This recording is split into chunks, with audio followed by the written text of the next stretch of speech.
Alors, le XIe siècle, c'est vraiment un moment charnière pour le peuple juif. Imaginez un peu le tableau. D'un côté, on a un sommet absolu de créativité, une culture florissante. Et de l'autre, eh bien, c'est le début d'une période de tragédie profonde. Un contraste absolument saisissant. Voilà, tout est dit dans cette phrase, n'est-ce pas? Brille et menace. C'est vraiment ça. On a d'un côté une lumière éclatante, une culture incroyable, et de l'autre des ombres qui grandissent, qui deviennent de plus en plus inquiétantes. C'est ce double visage qu'on va explorer ensemble. Bon, pour bien comprendre, il faut d'abord jeter un œil à la carte du monde juif de l'époque. Parce que les choses sont en train de bouger, et pas qu'un peu. Les vieux centres de pouvoir, vous savez, comme Babylone, sont sur le déclin. Et pendant ce temps, de tout nouveaux pôles d'influence commencent à voir le jour. On assiste à un véritable basculement géographique. L'autorité des académies de Babylone, qui était la référence pendant des siècles, eh bien, elle s'efface. Le flambeau, si on peut dire, il est en train de passer à Al-Andalus, en Espagne musulmane. Et en même temps, un tout nouveau centre commence à poindre son nez, beaucoup plus au nord. Alors, direction Al-Andalus, c'est vraiment le nouveau centre de gravité. Et on va voir, c'est une période d'effervescence absolument incroyable pour la vie juive en Espagne musulmane. Au début du siècle, c'est simple, on a le grand et puissant califat de Cordoue. Mais il va éclater. Et là, on se retrouve avec une mosaïque de petits royaumes rivaux, les taïfas. Et c'est là que ça devient intéressant, parce que paradoxalement, c'est une chance inouïe. Chaque petite cour veut les meilleurs, et du coup, les intellectuels et les administrateurs juifs deviennent extrêmement recherchés. Et le résultat de tout ça? Eh bien, c'est une véritable explosion culturelle, un bouillonnement incroyable. On a une fusion unique entre la tradition juive et la science arabe. La poésie en hébreu atteint des sommets de finesse. La philosophie se met à explorer des territoires complètement nouveaux, entre foi et raison. Et même la médecine fait des bonds en avant. Pour se rendre compte, il faut regarder des personnages comme Samuel ibn Nagrela. Ce type est juste incroyable. Non seulement c'est un grand poète, un érudit du Talmud, mais il est aussi vizir et même chef des armées du royaume de Grenade. C'est une position de pouvoir qui serait absolument impensable pour un juif n'importe où ailleurs en Europe à cette époque. Et il n'est pas le seul, loin de là. On a un autre géant, Juva Halevi. Lui, il est médecin, mais il est surtout connu aujourd'hui pour sa poésie, qui est absolument magnifique, et pour son grand livre de philosophie, le Kuzari. Ça montre bien à quel point les talents de cet âge d'or étaient variés et profonds. Ok, maintenant, changement de décor.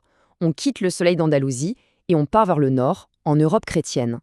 Là-bas, un autre pôle de la vie juive est en train de se construire. Et on va voir, c'est un monde complètement différent. On est dans les vallées de ce qui est aujourd'hui la France et l'Allemagne. De nouvelles communautés s'installent, s'implantent. C'est vraiment la naissance du monde ashkénaze. Un monde qui va développer sa propre culture, sa propre façon de voir la tradition juive. Et au milieu de tout ça, il y a une figure qui éclipse toutes les autres. Un nom à retenir, Rachid de Troyes. Son influence, encore aujourd'hui, est monumentale. Ce n'est pas un petit mot. Alors, pourquoi est-il si important sur Rachid? Eh bien, tout est dans sa méthode. Il a écrit des commentaires sur la Bible et le Talmud, mais avec une clarté absolument révolutionnaire. D'un coup, ces textes, qui sont hyper complexes, deviennent accessibles à beaucoup plus de monde. C'est simple, son travail va devenir la base de l'étude juive pour des siècles et des siècles. Donc si on résume, on a deux mondes juifs, tous les deux en pleine effervescence, mais ils sont radicalement différents. C'est en les comparant qu'on va comprendre pourquoi leurs destins vont être si opposés. Et là, le contraste est frappant. En Espagne, en Al-Andalus, on a une intégration poussée dans la société musulmane. L'énergie intellectuelle, elle va vers l'extérieur, la philosophie, les sciences. Au nord, en Ashkénaze, c'est l'inverse. Les communautés sont plus refermées sur elles-mêmes, protégées, oui, mais séparées.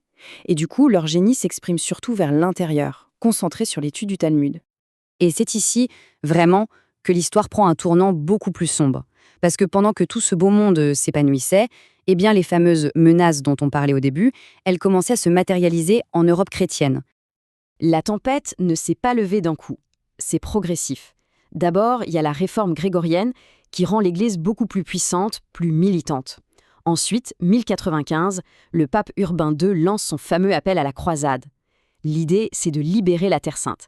Mais voilà, cet appel, qui s'adressait aux chevaliers, il va réveiller des forces populaires complètement incontrôlables et tragiques. 1096. Juste une date. Mais c'est un point de rupture. Une date qui restera gravée pour toujours dans la mémoire juive. Que se passe-t-il?